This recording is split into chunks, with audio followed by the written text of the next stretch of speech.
எல்லாரும் தொட்டு நமஸ்காரம் பண்ணீங்க. இப்பொழுது பாபா படியில் நிக்காதீங்க, பின்னாடி கூட தெரியாது.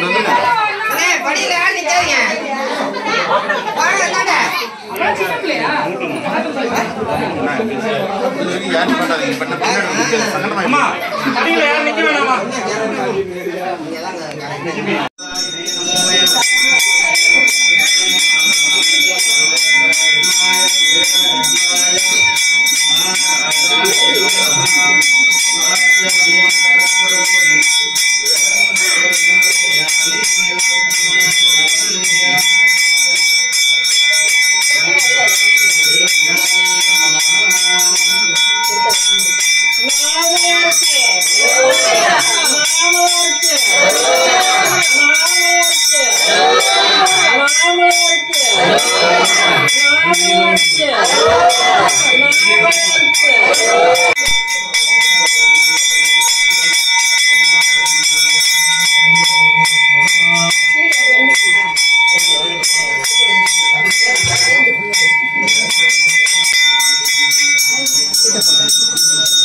மா வந்துருமா மா வாமா இந்தாண்டா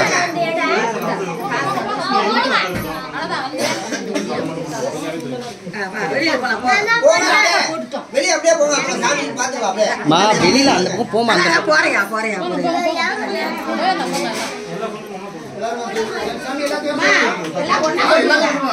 மா அப்படியே எல்லாம் வரிசையா வாங்க ராஜி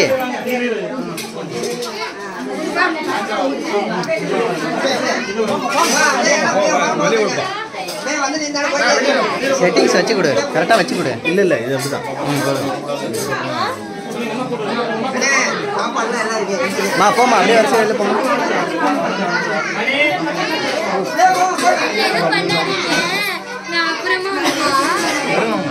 தருவாம்மா எடுத்துக்கலாம்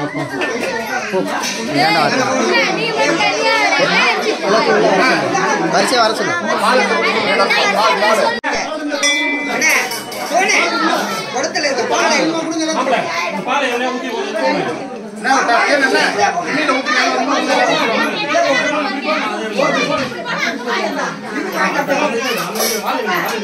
கொஞ்ச நேரம் எப்படி ஒரு 2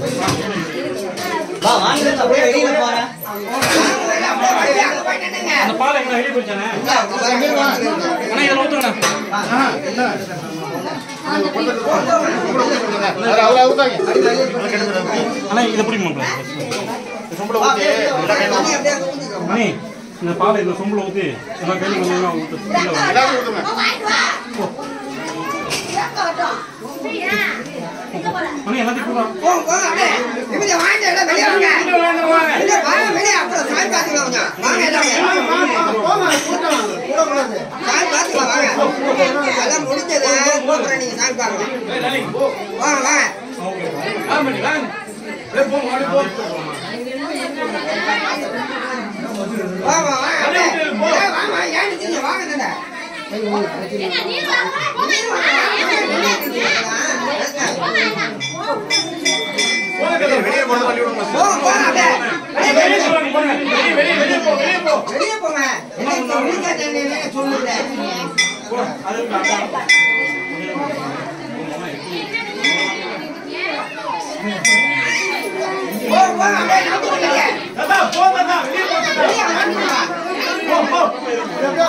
வாங்க டக்கு டக்குன்னு வாங்க கியூ நிக்குது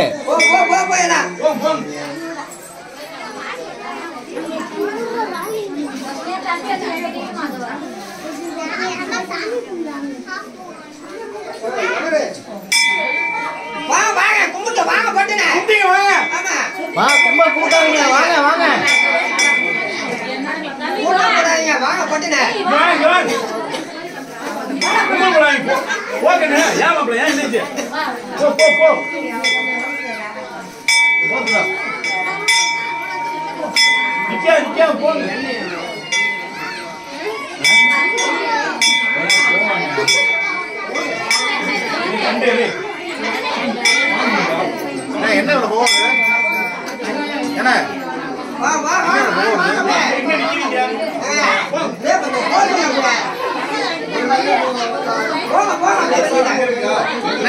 என்ன போகுது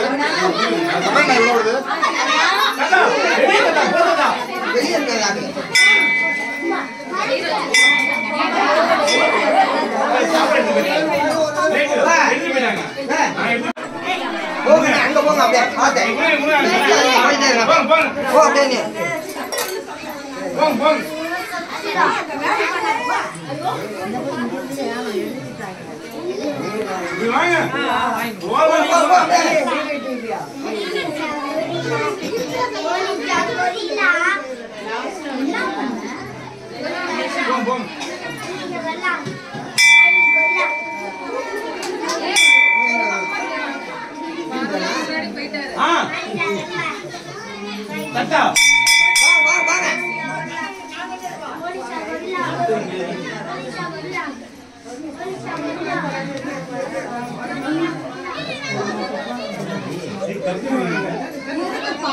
வெவிலியை வச்சு வேண்டியதானே கையில இப்படியே வச்சுக்கோங்க. போ ஆமா தட்டு எங்க இருக்கு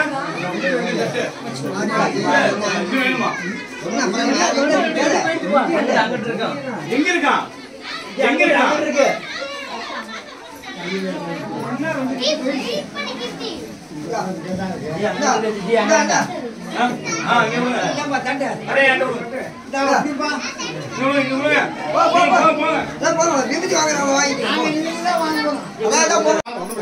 வாங்கினேன் எனக்கு அப்புறம் நம்ம நேரம் வச்சு கூட போட்டுக்கலாம்.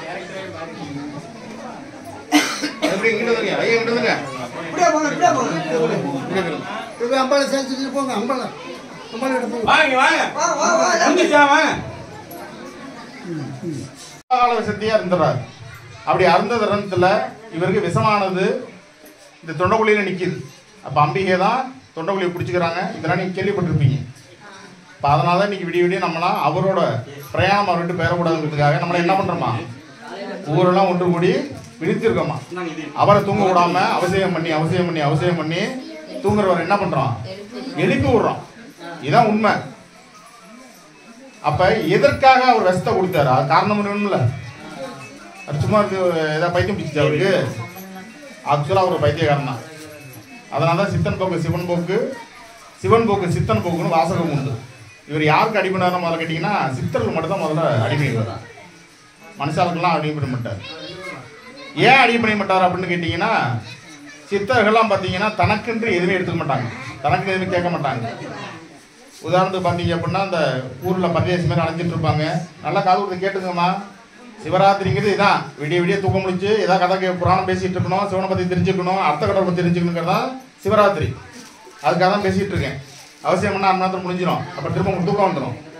12 மணி டைம் இருக்குது. அதெல்லாம் பிரச்சனை நிறைய நானும் பேசலாம், நீங்களும் கேட்கலாம். இந்த ஆழகால விஷம் என்று சொல்லக்கூடிய அந்த விஷத்தை இவர் அருந்துறாரு. அதனால இவரோட உயிரானது பிரிந்துருமா. அப்போ இவருக்கு மரணம் இருக்கான்னு கேட்டீங்க அப்படின்னா ஒரு சில தருணத்தில் ஒரு சில இடத்துல இருக்கிறது, கடவுளுக்கும் இருக்கிறது. அப்போ ஆதி பராசக்தியினால் உருவாக்கப்பட்டவர் தான் 30 தேவர்கள். அதில் யாரான்னு கேட்டீங்கன்னா முதல்ல வந்தது யாருன்னா சிவபெருமான். இரண்டாவதாக மகாவிஷ்ணு. மகாவிஷ்ணுவின் தொற்றுக்கொடியிலிருந்து வந்தவர் தான் பிரம்மதேவர். அப்போ இந்த பிரம்மதேவர் என்று சொல்லக்கூடியவர் என்ன பண்ணுறாருன்னு கேட்டிங்கன்னா இவரோட ஆழகால விஷமானது உள்ளே இறங்கிடக்கூடாதுங்கிறதுக்காக அவரோட தருணத்தில் அவர் அபிஷேக ஆராதனை சொல்லி அவரை தூங்கடாமல் பண்ணுறாராம். அதுதான் நாளிகை கணக்குன்னு சொல்கிறது. நம்ம 3 மணி நேரம் எடுத்துக்கிறோம். அதுக்கு அடுத்தபடியாக பார்த்தீங்க அப்படின்னா மகாவிஷ்ணு. ஏன்னா இவர் இல்லை அப்படின்னா பிரபஞ்சம் இயங்காது அப்படிங்கிறது ஐதீகம். அப்போ 2ஆம் காலத்துக்கு பார்த்தீங்க அப்படின்னா என்ன சவுண்ட் கொஞ்சம் கம்மியாக வச்சுக்க, தூங்குறவங்களை டிஸ்டர்ப் பண்ண இங்கே எதுவும் கேட்டால் போதும். 2ஆம் காலத்தில் பார்த்தீங்க அப்படின்னா மகாவிஷ்ணு இந்த இடத்துல வழிபடுறாரு. என்ன வழிபடுறாருன்னு கேட்டிங்கன்னா இந்த மகாவிஷ்ணுவும் சிவபெருமானும் மாமன் மைத்துனர்கள். மகாவிஷ்ணு சிவனும் மாமன் மைத்துனர்கள். அப்படியாப்பட்ட மாமன் மைத்துனர்களில் உயிரானது பிரிந்திடக்கூடாது அப்படின்ட்டு பார்வதியோட கதறலுக்காக எல்லாரும் சேர்ந்து ஒரு மனதோடு இந்த இடத்துல வழிபடுறாங்க. அப்போ இதெல்லாம் எதற்காக நடக்குது அப்படின்னு பார்த்தீங்கன்னா கணவரோட உயிரை காப்பாற்றுவதற்காக பெண்களால் ஏற்படுத்தப்பட்ட ஒரு விஷயம் இதுவும் உண்டு.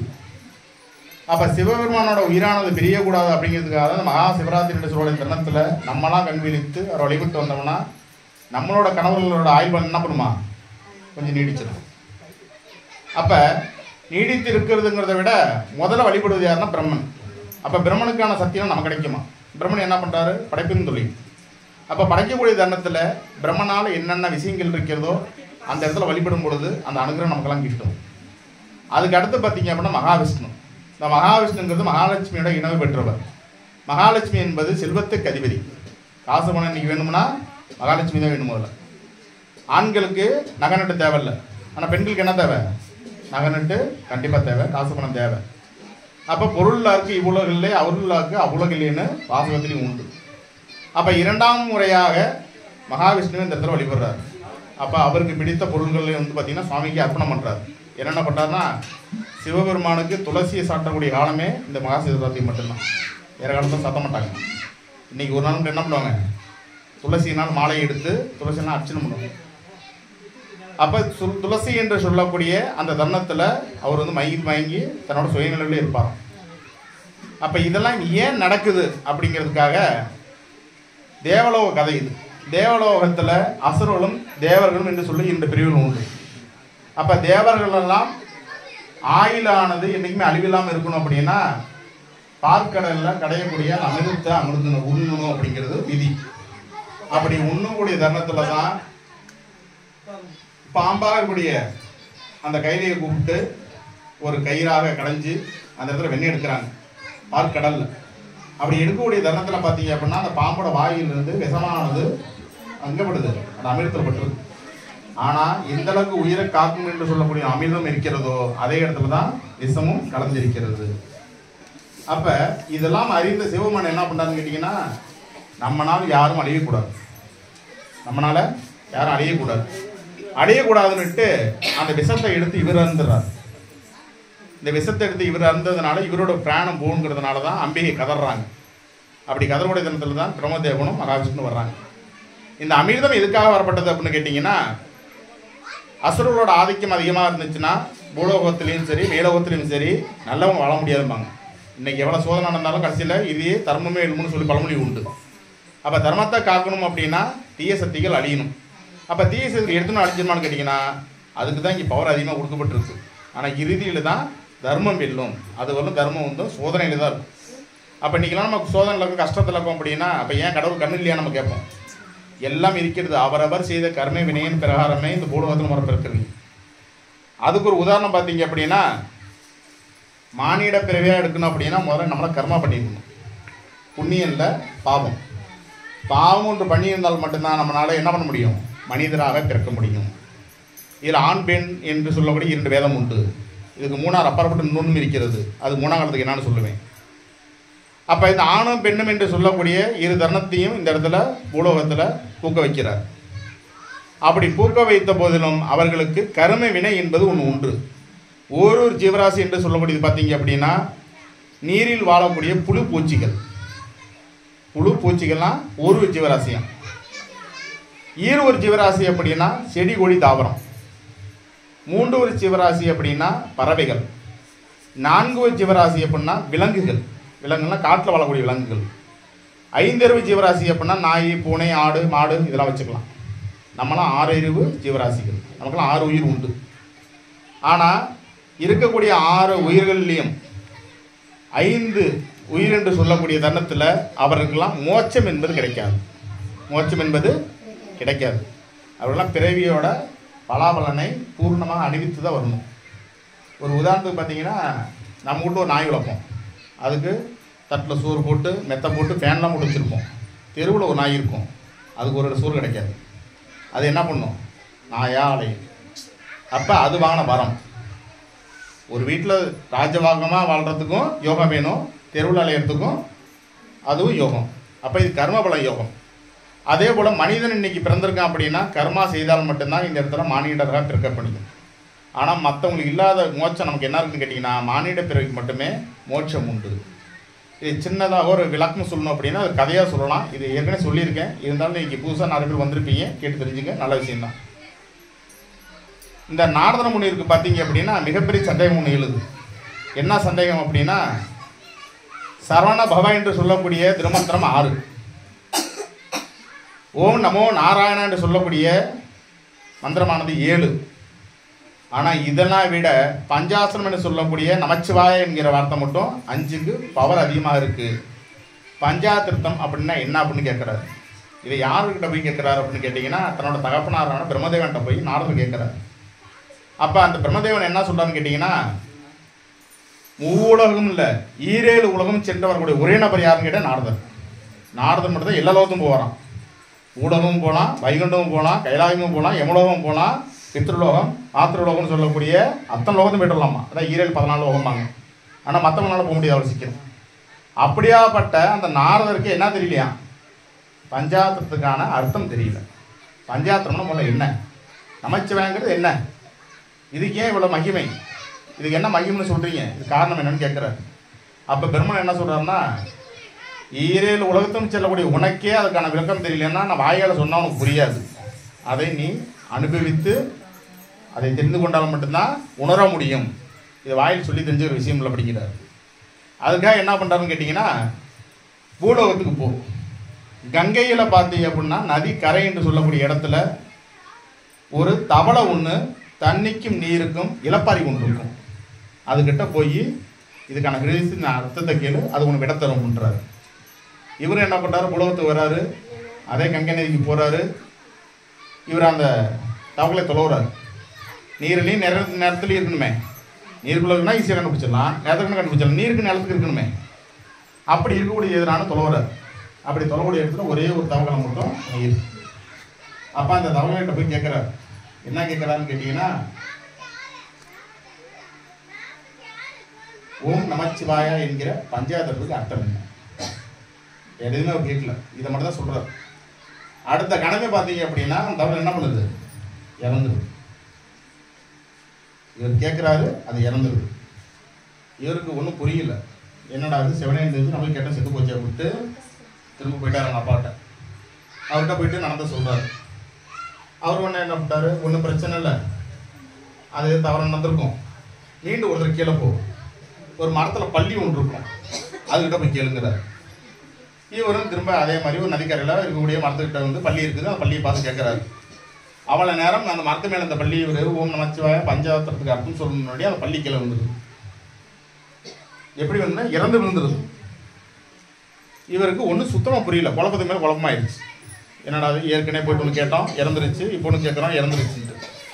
அதுக்கு அடுத்தபடியாக பிரம்மதேவன் 3ஆவது முறை திரும்ப போகிறார். குழப்பத்தோட போயிட்டு, என்ன நீங்கள் சொல்கிறதெல்லாம் கேட்குறேன், இறந்துருது, எதாவது சதி திட்டமாக இருக்குதுன்னு பிரம்மதேவன்கிட்ட யார் சொல்கிறா, நாரதன். அப்படி சொல்லக்கூடிய தருணத்தில் சொல்கிறாரு, இந்த முறை இப்போ சரியான பலன் கிடைச்சிடும். ஒரு கொக்கு ஒன்று மீனுக்காக இறைக்கிறதுக்கு ஒற்றைக்கால் நின்றுட்டு இருக்கும் சேத்துல, அதுக்கிட்ட போய் கேள்வி கரெக்டாக சொல்லியிருக்கிறார். அதுக்கு அடுத்தபடியாக அவரும் போகிறாரு, ஒரு சேத்துல ஒரு கொக்கு ஒன்று நிற்கிது மீனை பிடிக்கிறதுக்காக. அப்படி நிற்கக்கூடிய கொக்கிட்ட போய் கேட்குறாரு, பஞ்சாயத்து மட்டும் சொல்லக்கூடிய ஓம் நமச்சிவாய்க்கு அர்த்தம் சொல்லணும். அந்த கொக்கும் இறந்துருது, அந்த கொக்கும் இறந்துருச்சு. இப்போ இவருக்கு தகப்பன மேலே சென்ம காண்டு, என்னடா அது நம்மளை இப்படி அலைய விட்டுட்டே இருக்காரு, நம்மளும் பிரம்மலோகத்துக்கும் மூலோகத்துக்கும் அலைஞ்சிக்கிட்டே இருக்குமேன்ட்டு திரும்ப போயிட்டு எனக்கு தெரிஞ்சிக்க வேணாம் அப்படி சொல்லி வாதம் பண்ணுறாரு. இது பிறர் சொல்லலாம், நீ சொல்லக்கூடாது. ஏன்னா 4 வேதத்தையும் கற்றுக்கொண்ட அதிபதி அவர். யாராம்? 4 வேதத்தையும் கற்றுக்கிட்டு வரான். சாஸ்திர சம்பிரதாயத்துக்கு அதிபதி அவர் தான், நாரதர். அதனால தான் நாரதரோட கழகம் நன்மையில் முடியும்னு சொல்லுவாங்க. அப்படி சொல்லக்கூடிய அந்த நாரதரோட சந்தேகமானது பூர்த்தி ஆகணுங்கிறதுக்காக மீண்டும் ஒரு தடவை பூலோகத்துக்கு செல்லுங்கிறார். பூலோகத்துக்கு சென்று இப்போ போய் ஒரு ஆள்கிட்ட கேளு, கண்டிப்பாக நம்ம விட கிடைக்குங்கிறார். யாருக்கிட்டன்னு கேட்டிங்கன்னா, பூலோகத்தில் இருக்கக்கூடிய பிராமண வீட்டில் இருக்கக்கூடிய பசுமாடு கன்று. ஒரு பசுமாடு ஒன்று கன்றை ஈண்டெடுக்க போகுது. அந்த கன்று வெளியில் வந்ததுக்கப்புறம் அதுக்கிட்ட போய் கேளு, அது கண்டிப்பாக பதில் சொல்லுங்கிறார். இப்போ இவர் தயக்கத்தோடய போகிறார். அதே போல் ஒரு கன்று பசுமாடு ஒன்று கன்றை ஈண்டெடுக்க போகுது. இவருக்கு பயம், ஏன்னா ஏற்கனவே 3 கேட்டிருக்கோம், இறந்து போச்சு, இது இறந்துச்சுன்னா சிக்கலாகி போயிடும். அங்கே இருக்கவங்களாம் பிறகு இந்த நாரதரை பார்த்துட்டு எல்லாரும் கையெழுத்து கும்பிட்றாங்க, நாரதர் நம்ம வீட்டுக்கு வந்திருக்காருன்ட்டு. அதே மாதிரி வந்துட்டு ஒரு நிமிஷம் அமைதியாக இருக்குன்னு சொல்லிட்டு அந்த கண்ணுக்கிட்ட போய் கேட்குறாரு, பஞ்சாத்திர மந்திரத்துக்கான அர்த்தத்தை சொல்லு, ஓம் நமச்சிவாயங்கிறார். அந்த கன்று இறந்துருச்சு, கண்ணு இறந்துருச்சு. இவர் அடுத்த நிமிஷம் நிற்கல, பேசி சமாளித்து முடிச்சுட்டு வரேன்ட்டு கிளம்பிட்டார். இதுக்கப்புறம் பிரம்மதேவனுக்கு இவருக்கு சண்டை நடக்குது. யாருக்கு? நாரதருக்கும் பிரம்மதேவனுக்கும், யாரும் அப்பா அம்மாவனுக்கும் சண்டை நடக்குது. அப்போ இதுக்கான விடையை எனக்கு வேணாங்கிறார். ஆனால் பிரம்மதேவன் அவர் விடலை. ஒரு விஷயத்தை தெரிஞ்சுக்கிட்டால் முழுசாக தெரிஞ்சுக்கணும், அறகுறையாக இருக்கக்கூடாது, முக்கியமாக நீ இருக்கக்கூடாது. ஏன்னா சர்வ சாஸ்திரம்னு கலந்து களம் கற்று மறைன்னு சொல்கிறதுக்கு அதிபதி நீ, கண்டிப்பாக நீ தெரிஞ்சுக்கணும். இந்த தடவை நீ கீழே போ, 100% அந்த சிவனோட அனுகிரகம் கிடைக்கும் அப்படிங்கிறார். அப்போ எங்கே போகிறாருன்னு போக சொல்கிறாருன்னு கேட்டிங்கன்னா, ஒரு மன்னரோட வீட்டுக்கு போக சொல்கிறார். அந்த மன்னருக்கு 18 வருட காலமாக குழந்தைகள் இல்லையா. எத்தனை வருட காலம்? 18 வருட காலம். நல்ல காலம் வாங்கிக்க. நான் சொல்கிற ஒவ்வொரு கதையிலையும் ஒவ்வொரு இடத்துலையும் ஏன் நிப்பாட்டி சொல்கிறேன்னா, ஒவ்வொன்றுக்கும் நம்ம வாழ்க்கை நடந்த அனுபவம். அந்த 18 வருடமாக அந்த குழந்தை இல்லாமல் அந்த 18 வருடம் கழித்து அந்த மகாராணி என்ன பண்ணாங்க, குழந்தை ஈண்டெடுக்கிறாங்க. இப்போ இவர் எங்கே போகிறாரு? மகாராஜா வீட்டுக்கு போகிறாரு. அங்கே போன ராஜா மந்திரி எல்லாம் பார்த்து வரவேற்கிறாங்க. ஏன்னா கடவுளை அன்னைக்கெல்லாம் பார்த்தாங்க, நம்ம பார்க்க முடியாது, அதெல்லாம் நம்மளை பாவம் செஞ்சவங்க, அவங்களாம் புண்ணியம் செஞ்சவங்க. அப்படி பார்த்து அவரை வரவேற்கிறாங்க, அவருக்கும் மரியாதை தான் தர்றாங்க. உடனே மகாராஜா கூப்பிட்டு கேட்குறாரு, என்னான்ட்டு, என் குழந்தைய பார்க்குறது நீங்களே வந்துட்டீங்க, தெய்வ கடாச்சாரத்தோடு குழந்தை பிறக்க போகுது அப்படின்னு சொல்கிறார். இவருக்கு பயம், எங்கே இதையும் நம்ம கேட்டு இன்னும் சித்து போச்சுன்னா மண்ணை இங்கே நம்ம பிடிச்சி வச்சுறான். ஏன்னா அன்னைக்கு சத்திய கட்டுப்பாடு உண்டு, இன்னைக்கு கிடையாது. அன்னைக்கு சத்திய கட்டுப்பாடு உண்டு. கடவுளாக இருந்தாலும் நில்லுனா நிற்கணும். இதுதான் இந்த அபிராம் பட்டில் சொல்ல நில்லடி அபிராமின்னு பாட்டே இருக்குது. அப்படி சொல்லக்கூடிய தருணத்தில் இந்த நாடகத்துக்கு பயத்து மேலே பயம். ஆனால் இருந்த போதிலும் அந்த குழந்தைய யாரும் பார்க்காதீங்க, முதல்ல நாம போய் பார்க்கணுங்கிறார். அதுவும் தாய் விழிக்கிறதுக்கு முன்னாடி அந்த குழந்தைய என்கிட்ட கொண்டு வந்துருங்கிறார். தாய் கண் விழிக்கிறதுக்கு முன்னாடி அந்த குழந்தைய கொண்டு வந்துருங்கிறார். அதே போல் கொண்டு வந்துட்டாங்க. அந்த குழந்தைகிட்ட போய் ஒரு கூச்சத்தோடு பயந்துக்கிட்டே இருக்கிறார். ஓம் நம சிவாய இருக்கிற பஞ்சார்த்தத்துக்கு அர்த்தம் உங்களுக்காக தெரியுமான்னு கேட்குறாரு. யார்கிட்ட? பிறந்த குழந்தைகிட்ட. அந்த குழந்தை சிரிக்குதான். சிரிச்சுட்டு அந்த குழந்தை சொல்லுது, எல்லாம் தெரிந்த நீங்களே எதுவுமே தெரியாத போல ஏன்டா கேட்குறீங்க அப்படின்ட்டு. ஏன் அப்படிங்கிறப்ப ஒரு ஜீவராசியாக நான் அவதாரம் எடுத்தது தவக்கலை. எனக்கு மோட்சம் கிட்டுமான்னு எனக்கு பயந்துக்கிட்டு இருந்தேன். சிவானந்தனோட பஞ்சார்த்தத்தை சொல்லி நான் மோட்சத்தை கொடுத்துட்டீங்க. ஒரு ஜீவராசியாக வந்தேன், பள்ளியா. அங்கேயும் வந்து கேட்டீங்க, எனக்கு மோட்சம் கிட்டுருச்சு. மூன்றாவதாக கொக்காக வந்தேன், அங்கேயும் வந்து நீங்கள் தான் கேட்டீங்க, எனக்கு மோட்சம் கிட்டிருச்சு. நான்காவதாக கன்றாக போனேன் பிராமண வீட்டில், அங்கேயும் வந்து கேட்டீங்க, எனக்கு மோட்சம் கிட்டிருச்சு. ஐந்தாவதாக மானிட பிறவியாக வந்து மோட்ச கிட்டத்தில் வந்து உட்காந்துருக்கேன். இனிமேல் மோட்சத்தை நான் தான் பெறணும், உங்களால் தர முடியாது. சிவனை பார்க்கக்கூடிய தருணம் இந்த இரு கண்களுக்கு உண்டு, இந்த செவிக்கு உண்டு, இந்த சுவாசத்துக்கு உண்டு, இந்த ஞானத்துக்கு உண்டு. இதை நான் தான் நீங்கள் எடுத்துக்கணும். பஞ்சாயத்தோட மகிமை இதான் அப்படின்னாராம். இதுலேருந்து உங்களுக்கு என்ன நீ புரிஞ்சிருக்கு? மானிட பிறவியாக பிறப்பதே முதல்ல பாக்கியம். அதுக்கு நீங்கள் எடுத்துன்னு மானிட பிறகு வர முடியாது. நீங்களும் செடி கொடி தாவரமாக இருந்து ஒவ்வொன்றாக மாறி மாறி மாறி மாறி தான் என்ன வந்திருப்பீங்க, மானிட பிறகு வந்திருக்கீங்க. அப்படி இந்த வந்த தருணத்தை என்ன பண்ணுமா? கண்ணால் காணணும், செவியால் கேட்கணும். செவியால் எப்படி கேட்கறது? அப்போ சிவன் பேசுவாரா? கிடையாது. இப்போ சிவமாக தான் பேசிட்டு இருக்காருன்னு நினச்சிக்கணும். ஏன்னா அவரை பற்றி தான் பேசிகிட்டு இருக்கோம். அவரோட திருநாமத்தை தானே கேட்குறீங்க. மூச்சு முன்னுதரா பேர் கொடுதில்ல. இதுதான் அவரோட அனுகிரகம். அப்போ கடவுளை கண்ணில் பாருன்னு சொன்னாங்கன்னா எப்படி பாருன்னு சொன்னாங்கன்னா உள்ள லிங்க வடிவில் ஒரு உருவம் கொடுத்துருக்காங்க. அப்போ இவர் கடவுளா அப்படின்னு கேட்டிங்கன்னா நான் மனசாக சொல்லுவேன், இது கடவுள் இல்லை, இவர் கடவுள் இல்லை. இங்கே இருக்கக்கூடிய அத்தனை பேரும் கடவுள், இங்கே இருக்கக்கூடிய அத்தனை பேரும் கடவுள். அப்போ தனக்குள் உள்கடந்து ஒரு விஷயத்தை உற்று நோக்கும் பொழுது அந்த இடத்துல உச்சத்தை அடைகிறோம். அதுதான் ஒரு ஆலயத்தை போங்க, அமைதியாக இருங்க, ஞானத்தை வெல்லுங்கன்னு சொன்னாங்க. ஆனால் நம்ம கோயிலுக்கு வந்து என்ன பண்ணுறோம்? சீரியல் போச்சு, சோறு போச்சு, வீட்டுக்காரர் வந்திருப்பார், வீட்டில் திட்டிகிட்டு இருப்பார், புள்ள அழுகும். 1-2 பஞ்சாயத்து இல்லை, எவ்வளோ பஞ்சாயத்து இருக்கோ எல்லாம் இங்கே தான் கிளியர் பண்ணுறது. அப்போ இது அதுக்கான இடம் இல்லை. அது என்ன பண்ணணும்? வந்தால் ஏன் இந்த கோயில் மூலம் பெருது, ஏன் இப்படி கட்டியிருக்காங்க? அப்போ இந்த கோயிலுக்கு ஒரு தூண் வைக்கிறாங்க, ஏன் இது மாதிரி டிசைன் டிசைனாக வைக்கிறாங்க? வைக்க தேவையில்லையே, சதுரமாக ரவுண்டாக ஏதோ ஒரு கல்லை வச்சிடலாமே. வச்சா நிற்க போகுது. எதற்காக உருவம் அடிக்கிறாங்க? ஒரு கோபுரம் எதுக்காக செய்கிறாங்க? அவ்வளோ பெரிய கோபுரம். நீ திருவண்ணாமலை போனீங்கன்னா அவ்வளோ பெருசு இருக்குது, ஸ்ரீரங்கம் போனீங்கன்னா அவ்வளோ பெரிய கோபுரம்னா எத்தனை சேலங்களோட கண்ணில் பார்த்து தெரியாது. ஒரு சின்ன சின்னதாக இருக்கும், ஆனால் அவ்வளோ கலைஞர்கள் வர்ணங்கள் இருக்காங்க. அப்போ குழப்பத்தை போய் செஞ்சுறாங்களா? கிடையாது. உங்களுக்கு மன ரீதியாக குழப்பங்கள் இருக்கும் மனிதனுக்கு. பொதுவாக மனிதன் குழப்பவாதி, கூட மோசமான மனிதன். அப்படி குழப்பத்தில் இருக்க நீங்கள் நான் ஒரு கோயிலுக்கு போனீங்கன்னா அந்த கோயிலோட சிற்ப கலைகளை இதெல்லாம் பார்த்து நீங்கள் தன்னைத்தானே மெய்மறந்துடணுமா? தன்னைத்தானே இதுலேயும் உண்டு. இந்த ஆபாச சிலைகள்லாம் இருக்குன்னு சொல்லி கூட ஒரு ஆர்கியூமெண்ட்லாம் நினச்ச இடையில. ஏன் அதெல்லாம் இருந்துச்சுன்னா அப்படி எண்ணம் வர்றவங்க கூட என்ன பண்ணக்கூடாதான், அந்த எண்ணம் தோணக்கூடாது. இங்கே இதுவும் இயல்பு, மனிதன் இப்படி தான் வந்திருக்கான் அப்படின்னு உணர்த்துக்காக அந்த ஆபாச சிலை கொண்டு வந்துச்சு. அப்போ நீங்கள் உள்ளே போகக்கூடிய தருணத்தில் ஒவ்வொரு விஷயத்தையும் பார்க்க நீங்கள் 1008 பிரச்சனை வீட்டிலேருந்து வந்தாலும் அந்த இடத்துக்கு போகும்போது என்ன பண்ணுறீங்க? மெய் மறந்துடுவீங்க. ஏன் வந்து என்ன மறந்துடுவீங்க? ஒரு உதாரணத்துக்கு இங்கே திருவண்ணாமலை போகிறீங்க. திருவண்ணாமலை போனீங்கன்னா அது எந்த இடம்னு தெரியல. நான் போய் 10-15 வருஷம் ஆகுது. அடிக்கடி போகிறவங்களுக்கு தெரியும். ஒரே ஒரு இடத்துல பார்த்தீங்க அப்படின்னா 8 தூண் இருக்கும். 8 தூணுக்கு நடுவில் ஒரு கிளி கூண்டு பூ மாதிரி வச்சு 8 செயின் பூ கல்லுலேயே. இதெல்லாம் ஒரே பாறையில் செய்யப்பட்டது. அப்போ அவங்களுக்கு எவ்வளோ நுணுக்கம் இருந்திருக்கணும், எவ்வளோ தெய்வமார்க்கம் இருந்திருக்கணும், பற்றி இருந்திருக்கணும். அப்போ அதெல்லாம் நான் பார்க்கும்போது நமக்கு சிந்தனை வரும், எப்படி இதை அடிச்சிருப்பாங்க, எப்படி செயின்லாம் கோத்துருப்பாங்க, அது எப்படி 8 கல் 8 சைடு இருக்குது, இவ்வளோ தூரம் எப்படி போச்சு? நடுவில் எப்படி பூவுன்னு இருக்குது, எப்படி உடையாமல் இருக்குது, எவ்வளோ சிந்தனை இருக்குது. ஏன் வச்சாங்க? நம்ம வீட்டில் 1000 பிரச்சனை இருக்கும். வீட்டுக்கார் திட்டிருப்பார், மனைவி திட்டிருக்கும், குழந்தை சொல் பேச்சு கேட்காது, மாமனார் மாமியை திட்டிருப்பாங்க, அம்மா அப்பா திட்டிருப்பாங்க, கடைக்காரன் வந்திருப்பான், வீட்டுக்கு சோத்துக்கு வழி இருக்காது, இல்லாட்டி கடை பிரச்சனை இருக்கும், இல்லாட்டி யாராவது மருத்துவத்தில் உயிருக்கு போராடிட்டு இருப்பாங்க. இது மாதிரி ஏன் இப்படி பிரச்சனைகள் இருக்கும். அப்போ இந்த பிரச்சனைகள்லாம் நிவர்த்தி பண்ணிவிட்டு நம்ம என்ன பண்ணுறோம்? கோயிலுக்கு போனால் சாமி நம்ம காப்பாற்றுன்னு நம்ம போகிறோம். ஆனால் போகக்கூடிய தினத்தில் அங்கே போய்ட்டு எல்லாத்தையும் மறந்துடுவோம், எதுவுமே சிந்தனைக்கு வச்சுக்க மாட்டோம். அப்போ யாருக்குமே அந்த சிந்தனையாக அதை செதறக்கூடாது அப்படிங்கிறதுக்காக தான் ஒரு கோயிலில் சிற்ப வடிவங்கள் அதிகமாக செதுக்கப்பட்டது. அப்படிலாம் செதுக்கப்பட்டு நீங்கள் மூலஸ்தானத்தை வர்றது பார்த்தீங்க அப்படின்னா இது நம்ம ஊரில் இருக்கக்கூடிய சின்ன ஆலயம்.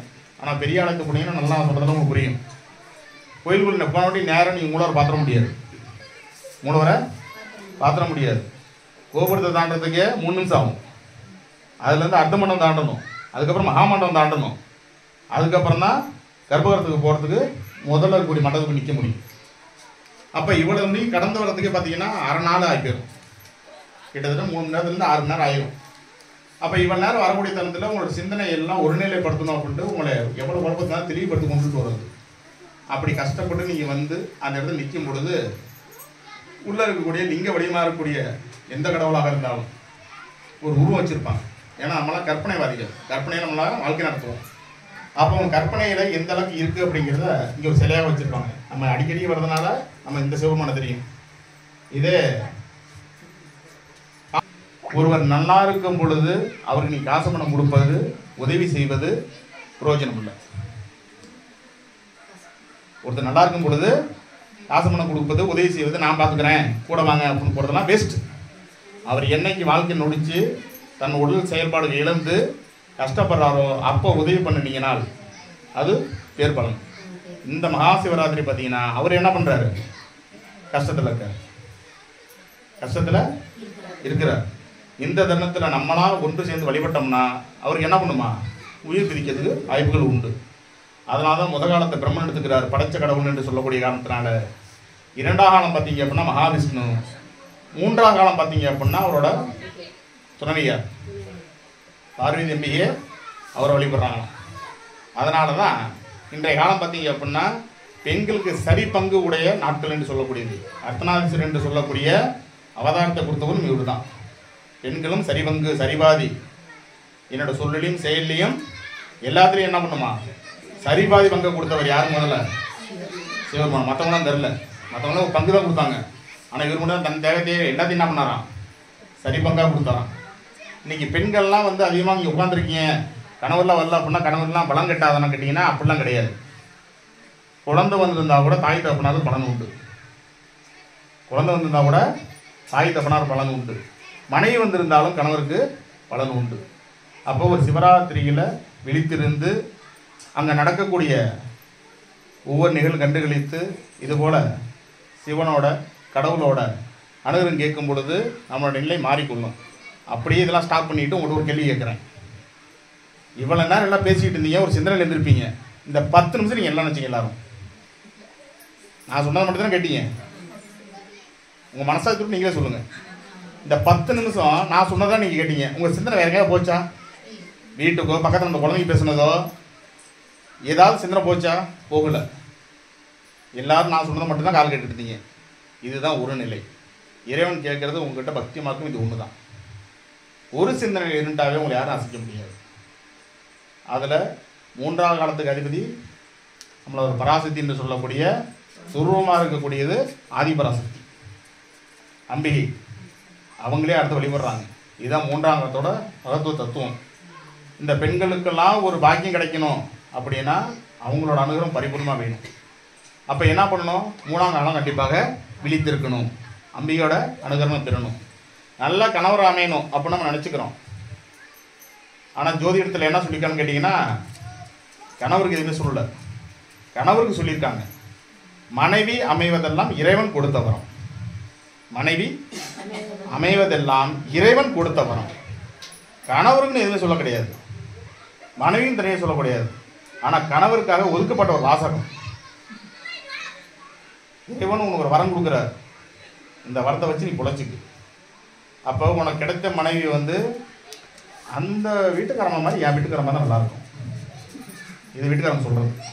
அந்த அம்மா அமைதியாக பெரும்பா. ஆனால் என் வீட்டுக்காரர் அப்படி கிடையாது, லவா லவா லவா லவங்கும்.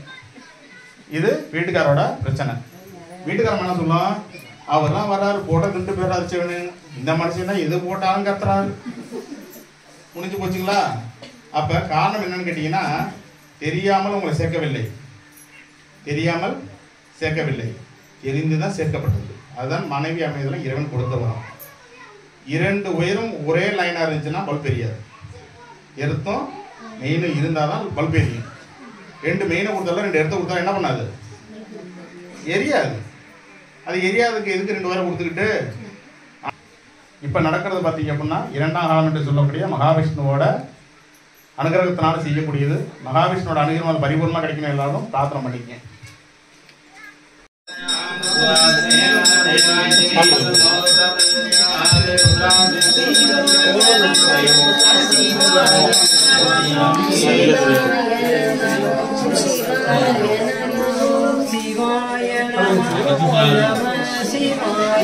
சிவாய நம ஓம் நம சிவாய சிவாய நம ஓம் சிவாய நம ஓம் சிவாய நம ஓம் நம சிவாய சிவாய நம ஓம் சிவாய நம ஓம் சிவாய நம ஓம் நம சிவாய நம சிவாய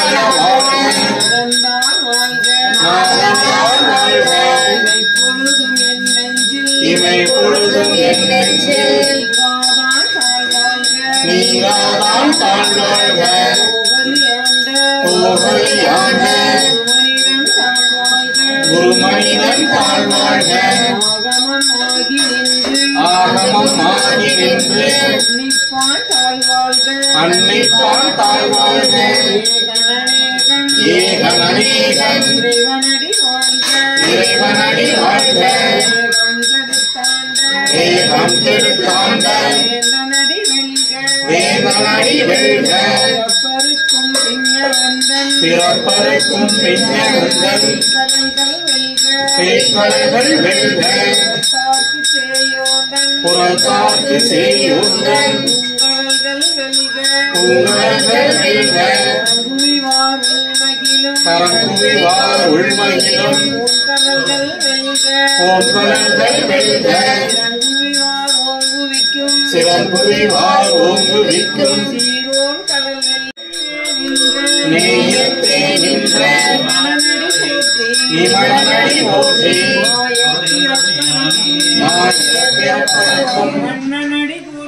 மன்னனடி போற்றி சீரா பெருந்துரை நம் தேவனா கடலிறங்கி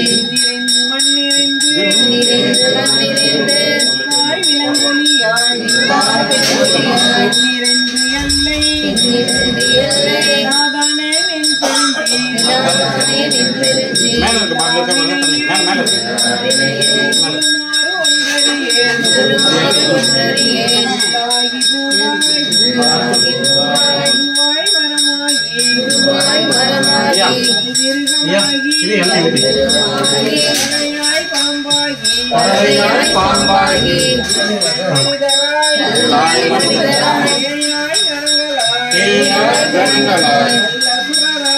வல்லசுரராகி முனிவராய் தேவராய் செல்லா நின்ற சங்கமத்துள் எல்லா பிறப்பும் தெந்திழைத்தேன் எம்பெருமான் மெய்யே உன் பொன்னடிகள் கண்டென்று வீடுற்றேன் உய்ய என் உள்ளத்தில் ஓங்காரமாய் நின்ற நீயா விமலா விடைப்பாகா வேதங்கள் நியமனா விமலா பொய்யாயின எல்லாம் மனமாகி விழுந்த மெய்சுடரே எஞ்ஞானமில்லாதே இன்பப் பெருமானே அஞ்ஞானம் தன்னை அகழ்விக்கும் நல்லறிவே ஆக்கம் அளவே இறுதியில்லா அனைத்துலகும் ஆக்குவாய் காப்பாய் அழிப்பாய் அருள்வாய் போக்குவாய் என்னை புதுவிப்பாய் என் தொழும்பில் நாட்டத்தின் நேரியாய் சிறியாய் நனியானே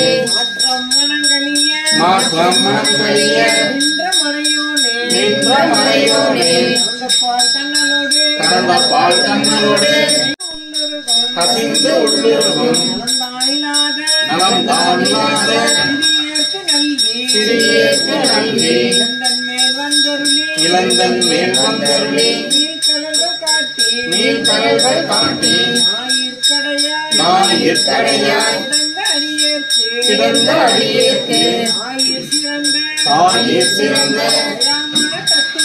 தயாமான தத்துவனே மாசற்ற சோதி மணந்த மலச்சுடரே தேசனை தேனா அமுதே சிவபுரனே வாசமாம் பட்டருக்கு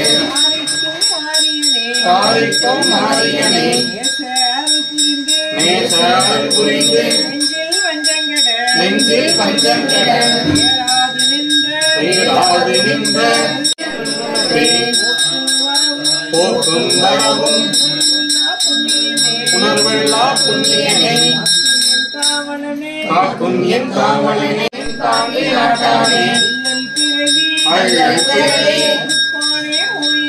அருள்பானே ஓ என்று சொல்லற்கரியானே சொல்லி திருவடிக்கு சொல்லிய பாட்டில் ஒருவனுக்கு சொல்லுவார் செல்வ சிவபுரத்தில் உள்ளா சிவனடிக்கு பல்லோரும் ஏற்க பணிந்து தில்லையம்பலம் சிவாய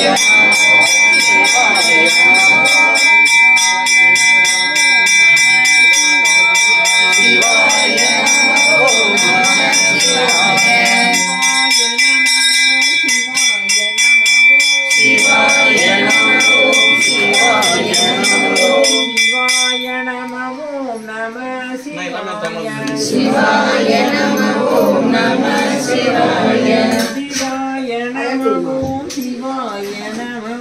சிவாய நம ஓம் சிவாய நம ஓம் நம சிவாய சிவாய நம ஓம் நம சிவாய சிவாய நம சிவாய நம மோட்சமான கிடைக்கணும் அப்படின்னு பிரார்த்தனை பண்ணிக்கிறது. நம்மளை காத்து ரசிக்கக்கூடிய நம்ம தேகத்தில் ஏதாவது நோய்கள் ஏற்பட்டுச்சு அப்படின்னா அந்த நோய்களிலிருந்து விடுபடுவதற்காக தன்வந்திரி என்று சொல்லக்கூடிய ஹோமமானது மிகவும் உன்னதமானது. இந்த கடவுள்லே பார்த்தீங்க அப்படின்னா சிவபெருமானுக்கு நோய்கள் வராதான். சிவபெருமானுக்கு நோய்கள் வராது, ஆனால் மகாவிஷ்ணுவுக்கு நோய் வருமா. ஏன் அப்படின்னு கேட்டிங்கன்னா அவர் ஜலவாசி என்று சொல்லக்கூடியது எப்படியும் பார்த்தீங்கன்னா பால்கடலில் கடலில் இருந்துக்கிட்டே இருப்பார். அவருக்கு உடல்நிலை சரியில்லாமல் போகக்கூடிய தருணமும் ஏற்படுத்துமா. அப்படி ஏற்படுத்தக்கூடிய தருணத்தில் இந்த தன்வந்திரி என்று சொல்லக்கூடிய ஒரு சிக்தரால் அவருக்கு வைத்தியம் செய்யப்பட்டது. அதனால தான் இந்த பூலோகத்தில் செய்யக்கூடிய பூஜையில் பார்த்தீங்க அப்படின்னா தன்வந்திரி ஹோமம் என்று சொல்லக்கூடியது எல்லா பூஜையும் செய்வாங்க. ஒரு கணபதி ஹோமம் செஞ்சாலும் சரி, ஒரு கிரகபரிசனம் செஞ்சாலும் சரி, ஒரு கும்பாபிஷேகம் செஞ்சாலும் சரி, பூலோகத்தில் செய்யக்கூடிய அனைத்து விதமான பூஜைகளுக்கும் இந்த தன்வந்திரி ஹோமம் உண்டு. அதாவது தன்வந்திரி ஹோமத்தை எப்படி நீ தெரிஞ்சுக்கலான்னு கேட்டிங்கன்னா, ஒரு ஹோமத்துக்கு போனீங்கன்னா அந்த இடத்துல புகையாக வரும். ஐயர் வந்தார் புகையை போட்டாருமாங்க. அப்போ ஐயர் புகை போட்டாருன்னு கேட்டிங்கன்னா ஐயர் போட கிடையாது, அங்கே இருக்கக்கூடிய 108 விதமான குழியினால் வரக்கூடிய அந்த புகை. அந்த புகையை சுவாசிக்கும் பொழுது நமக்கு தேகத்தில் இருக்கக்கூடிய நோய் நொடிகள்லாம் நிவர்த்தி ஆகுமா. இந்த பணக்காரங்கெல்லாம் பார்த்தீங்க அப்படின்னா வசதி இருக்கவங்கலாம் ஹாஸ்பிட்டலில் போயிட்டு செலவு பண்ணிக்கலாம். ஆனால் இல்லாத ஏழைப்பட்டலாம் என்ன பண்ணுவாங்க, முடியாது. ஒரு கோயில் கும்பாபிஷேகத்துக்கு போன சொன்னதுக்கான காரணமும் இது ஒரு காரணம் உண்டு. 100 கல்யாணத்துக்கு போவதும் ஒன்று, ஒரு கும்பாபிஷேகத்துக்கு போவதும் ஒன்று. 100 கல்யாணத்துக்கு போயிட்டு அந்த பலாபலன் எப்படி கிட்டுமோ அதுக்கு நிகராக ஒரு கும்பாபிஷேகத்துக்கு போனீங்கன்னா நிகர் கிட்டுமா. ஏன் கல்யாணத்துக்கு போனால் 100 கல்யாணத்துக்கு நிகர் என்ன நிகர்? அங்கே தான் ஹோமம் இல்லையா அப்படிமோ. அங்கே ஒரு ஹோமம் இருக்குது. என்னன்னு கேட்டிங்கன்னா சிரிப்பு ஹோமம். அது என்ன சிரிப்பு ஹோமம்? அங்கே தான் நம்ம சொந்த பந்தெல்லாம் வந்திருப்பாங்க. பார்க்க முடியாதெல்லாம் பார்க்கலாம், பேச முடியாதவங்களாம் பேசலாம். அப்போ மனசு நம்ம எவ்வளோ கஷ்டமாக தான் என்ன பண்ணுவோம்? அதெல்லாம் மறந்துட்டு அவங்கள்ட்ட பேசிடுவோம், சிரிச்சிருவோம். அப்போ அந்த இடத்துல பாதி நோய் நம்மளோட போச்சுன்னு அர்த்தம். அதனால தான் 100 கல்யாணத்துக்கு போகிறது நம்மளோட தேகத்துக்கு அவ்வளோ ஆரோக்கியமாக. அதுக்கு அடுத்தபடியாக 100 கல்யாணத்துக்கு செல்வதை விட ஒரு கும்பாபிஷேகத்துக்கு போயிட்டீங்கன்னா அந்த பலபலன் உண்டுங்கிறாங்க. கும்பாபிஷேகத்துக்கு போனால் சிரிக்க தேவையில்லை, அங்கே வரக்கூடிய புகையை சுவாசிச்சோம்னாவே அவ்வளோ உன்னதம். அதனால தான் சனிக்கிழமையில் பார்த்தீங்கன்னா திருமாலுகர் ஆலயத்துக்கு சென்று துளசி தீர்த்தம் வாங்கி குடிக்க சொல்லுவாங்க. அப்போ இந்த துளசி தீர்த்தம் எதுக்காகன்னு கேட்டிங்கன்னா குழந்தைகளுடைய சளி முதல்ல நமக்கு பிரச்சனையே சளி தான். இன்றைக்கி ஒரு வைரஸ் கொரோனா வந்துச்சுன்னா இதில் வந்து சளியில் தான் வந்தது. அப்போ நோய்க்கு தொற்றாக இருக்கக்கூடிய முதல் படி அப்படின்னா சளி. அந்த சளியை நிவர்த்தி செய்யக்கூடியதுன்னு பார்த்தீங்கன்னா இந்த துளசி. அதுக்கு அடுத்தபடியாக பார்த்தீங்கன்னா தீர்த்தம். இந்த ஜாதிக்காய், ஏலக்காய், பச்சை கற்பூரம், கிராம்பு, பட்டை இதெல்லாம் போட்டு ஒரு தீர்த்தம் ஒன்று பெருமாக்குள்ளே தருவாங்க. ஒரு முடக்கம் வாங்கி குடிச்சோம்னா சுருணும். அப்படி குடிப்பதனால நமக்கு என்ன நடக்கும்? உடம்புல சுத்தரிப்பு ஏற்படுத்தும். அப்படியாப்பட்ட அந்த தருணத்தை கொடுத்தது தன்வந்திரி. அந்த தன்வந்திரி என்று சொல்லக்கூடிய நிகழ்வானது தான் இந்த மகாவிஷ்ணு பரிபூர்ணம் ஏற்றிருக்கார். அப்படியாப்பட்ட மகாவிஷ்ணு காலத்தில் இன்றைக்கி அவரும் இருக்கிறதாக ஆகிட்டோம். அதனால தான் கடைசியாக பார்த்தீங்கன்னா பன்னீரில் பச்சை கற்பூரம்லாம் போட்டு சுவாமிக்கு இதற்கு நிவர்த்தி பண்ணுவோம். பச்சை கற்பூரத்துக்கு விஷத்தை முறிக்கக்கூடிய தன்மை அந்தளவுக்கு இருக்கான். அதனால தான் கடைசி இறுதியாக பன்னீரில் சேர்க்கக்கூடிய காரணம். அப்போ இந்த இடத்துல மகாவிஷ்ணுவோட அனுகிரகம் நம்ம பரிபூர்ணமாக கிடைக்கணும்ட்டு மகாவிஷ்ணு மனசை பிரார்த்தனை பண்ணிக்கணும்.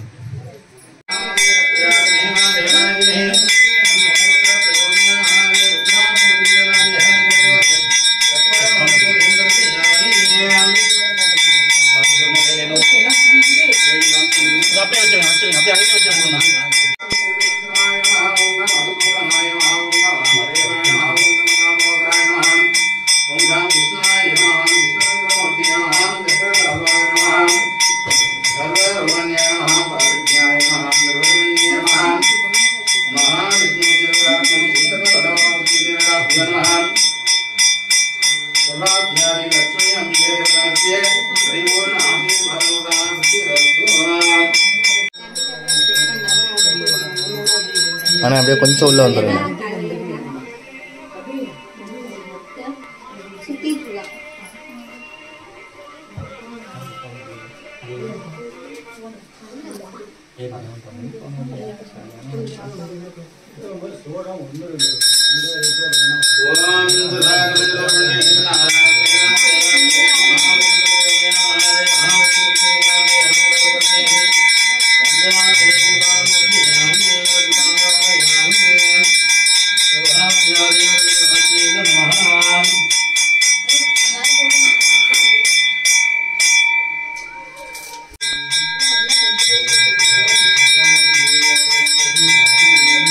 ஜூம் பண்ணிருக்கியா?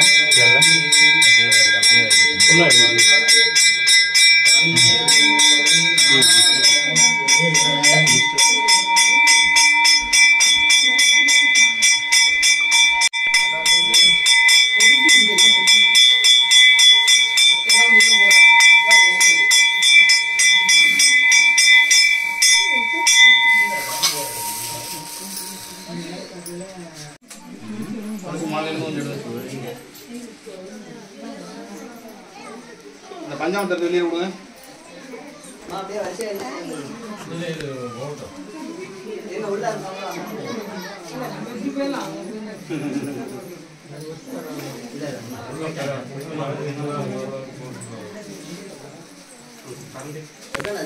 இது இருந்தாலும் போட்டோ சின்ன கண்டி என்ன அப்படின்னு பார்த்தேன்.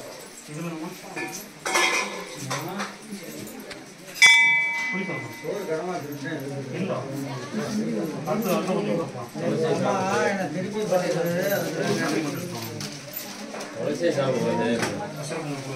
வெளியில கல்லூரி இருக்கா பாருங்க, ஒரு கண்டி இருக்கு. விபூதியில் கலசி மட்டும்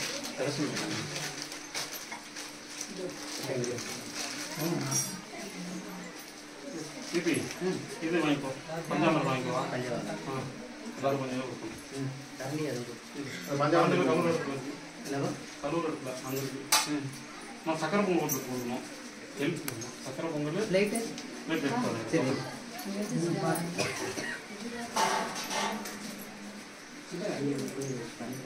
அதான் நான் இது எடுத்துக்கிறேன் பஞ்சாமரத்தை எடுத்துக்கோ சக்கரை பொங்கல் போட்டோம்னா யாராவது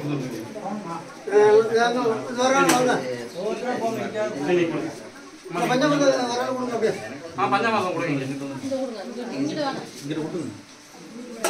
கூட வாங்கிட்டு போப்பா கரண்டி வெளியே கரண்டி வெளியில் இருக்கு மாதிரி ஆமாம் பிளேட் மட்டும் இது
शिवाय नमः ओम नमः शिवाय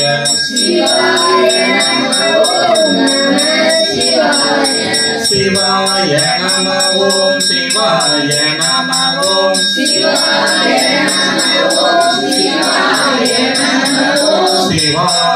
नमः ओम नमः शिवाय शिवाय नमः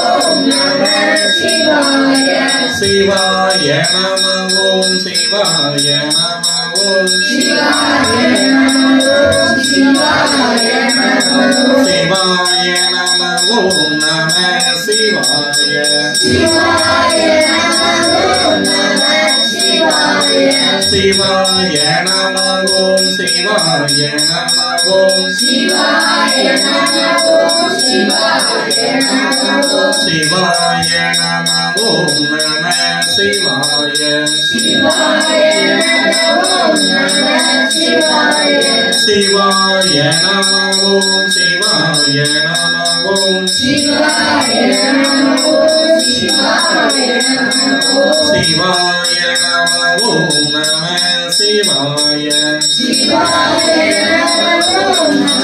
शिवाय शिवाय नमः ओम शिवाय नमः ओम शिवाय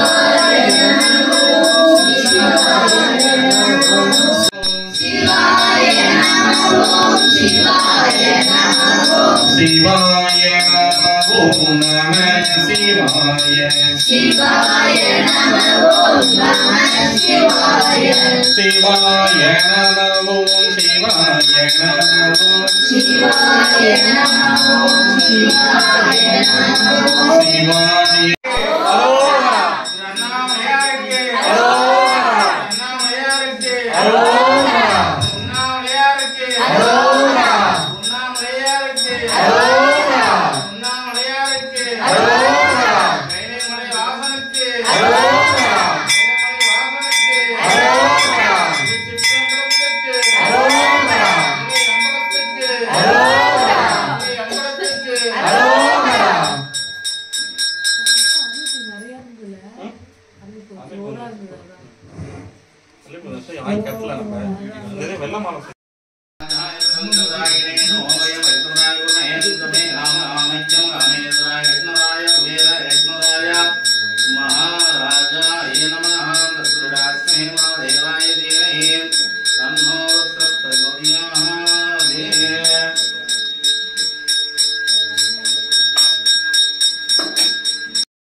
அம்மா செத்து விளையாடலாம்.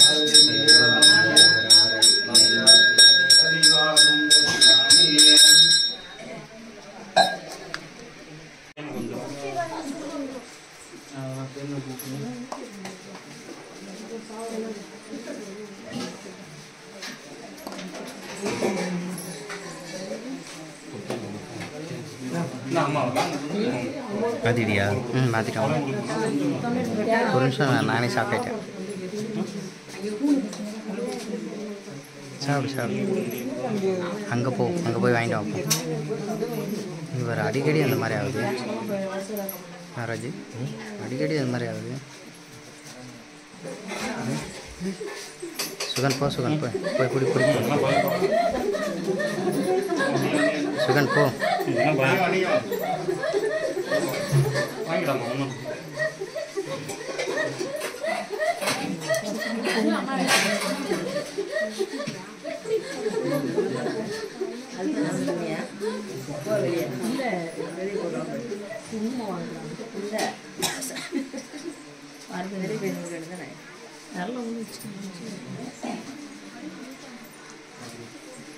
ஓகே தானே இந்த பொசிஷனு? இன்னும் கொஞ்சம் நகர்ந்து போடணும்.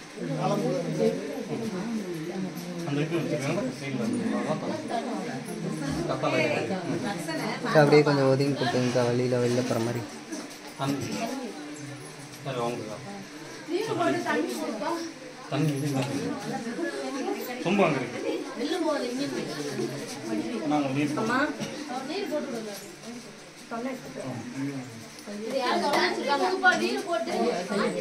தண்ணி வெளியில்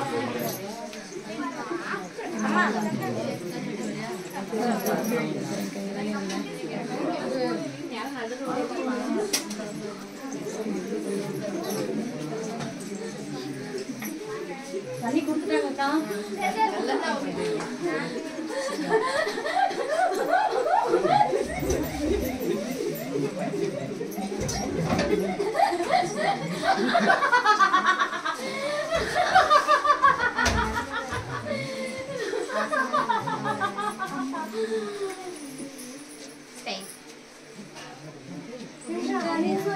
யார் நிறைய சொந்தக்காரங்க வந்திருக்காங்களா?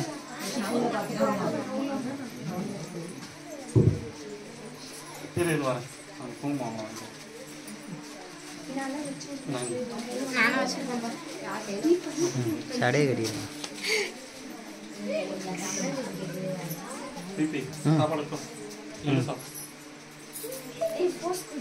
யோ அந்த பாப்பாங்களை அப்படியே கண்டினியூ கட்டி. நானே கேட்டேன். நான் எடுத்து வரேன். நான் அங்கே இருக்கு உள்ளது. அம்மா வாண்டிங்களா?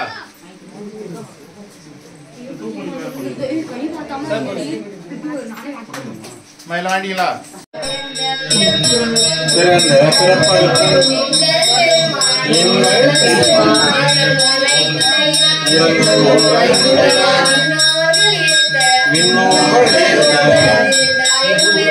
மறைந்திருந்தாயே வள்ளியே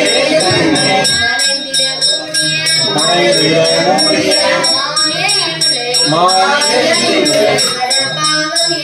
அறம்பாவம் என்னும் அறந்தைத்தால் கட்டி புறந்தோள் போட்டு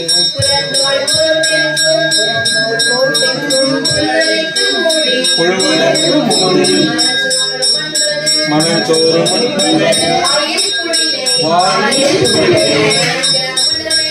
அலங்கள் புலனைந்தும் வஞ்சனையை செய்ய விலங்கு மனத்தால் விமலா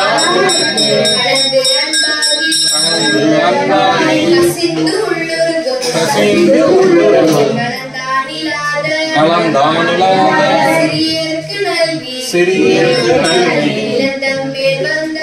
நிலந்தன் மேல் வந்தருளி நீர் கல்லவல் காட்டி நாயிற்கரையாய் சிறந்த அடியேற்கு ஆயிற் சிறந்த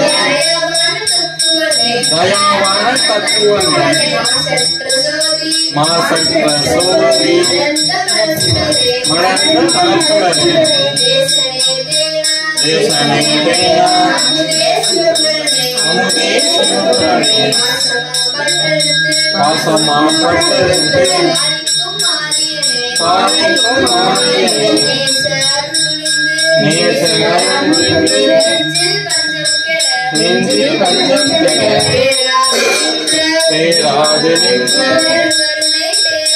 பெருமிருமை பேராது ஆறாமுதே அளவில்லா பெண்மானே ஓராதார் உள்ளத்து உரைக்கும்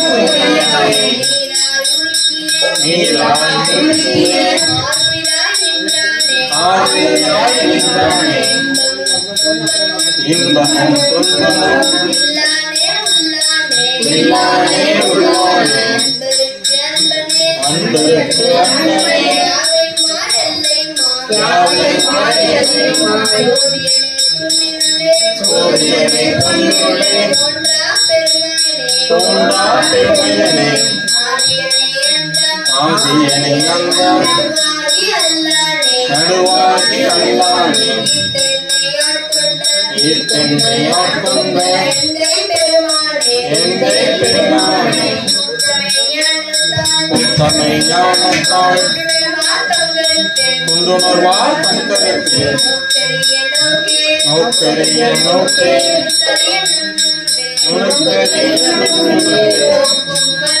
போக்கும் வரவும் உணர்வுள்ளா புண்ணியனே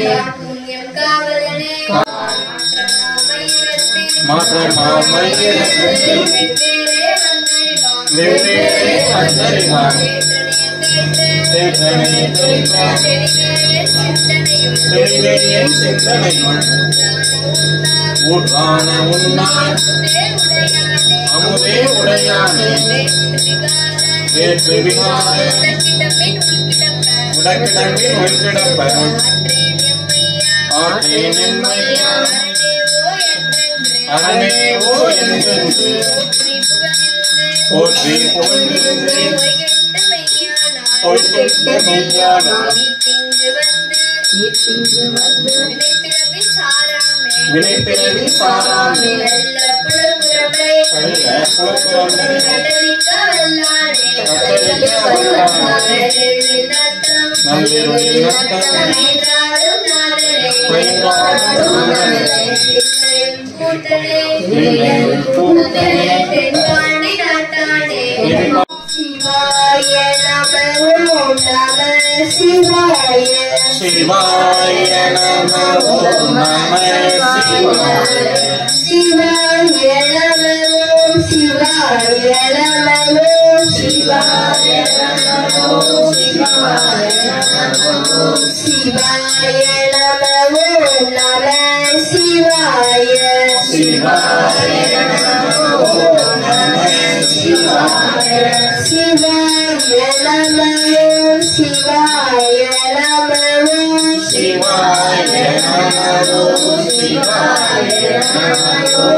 शिवाय नमः नमः शिवाय शिवाय नमः नमः शिवाय शिवाय नमः शिवाय नमः शिवाय शिवाय नमः नमः शिवाय शिवाय नमः शिवाय नमः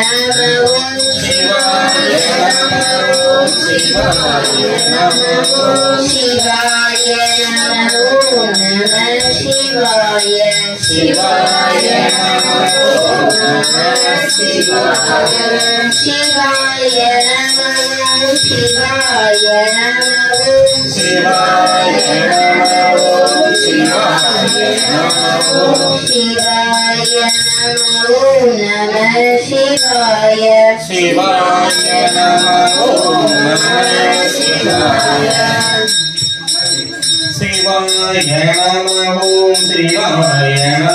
नमः शिवाय नमो शिवाय नमः शिवाय नमो नमः शिवाय शिवाय नमो नमः शिवाय शिवाय नमो शिवाय नमो शिवाय नमो शिवाय नमः शिवाय नमो नमः शिवाय शिवाय नमो नमः शिवाय शिवाय नमो नमः அண்ணாமலைக்கு அரோரா அண்ணாமலைக்கு அரோரா அண்ணாமலைக்கு அரோரா திருவண்ணாமலைக்கு அரோரா திருவண்ணாமலைக்கு அரோரா அண்ணாமலைக்கு அரோரா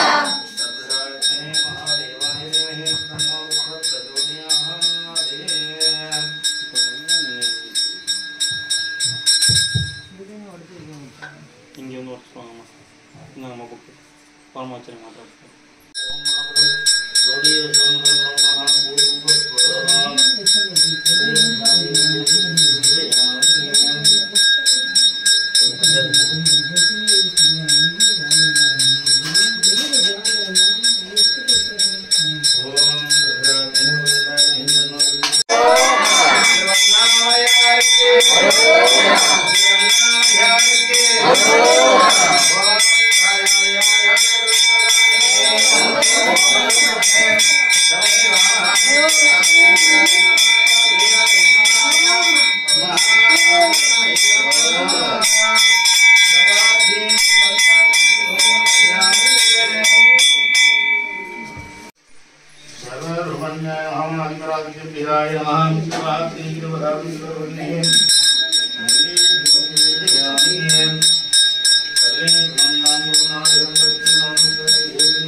பண்ணிட்டீங்களா?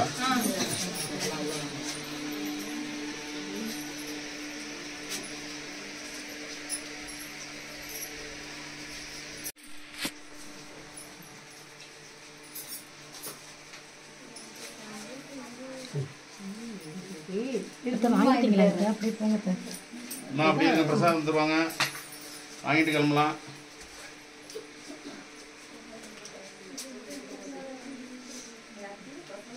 அண்ணே அந்த சைடு போங்க, அங்கிட்டு விட்டிங்கன்னா தான் உங்களுக்கு ஃப்ரீயாக போகும்.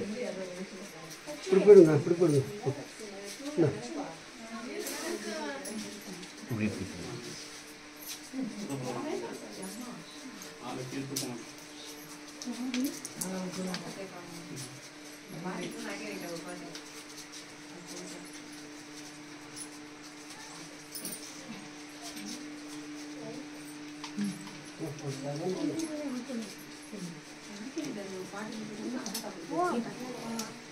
முன்னாடி வாங்க.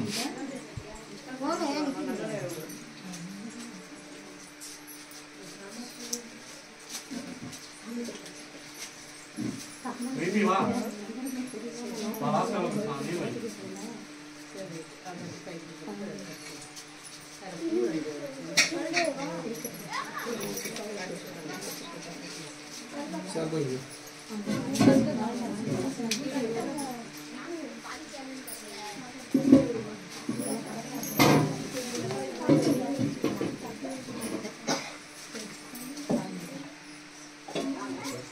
மா பார்த்துட்டு வாங்க, எல்லாம் நிற்கிறாங்க.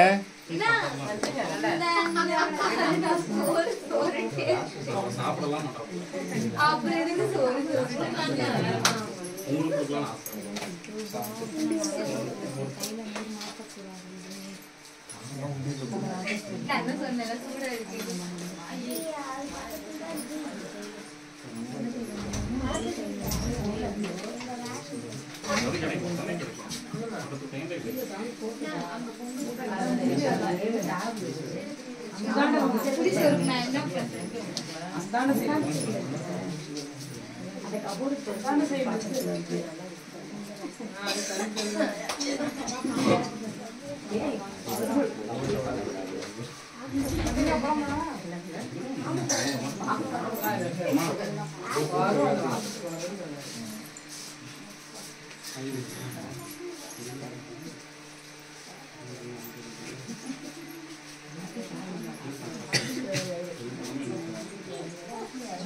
மேல வீதியாண்டீங்களா? மேல வீதியாங்கச்சா?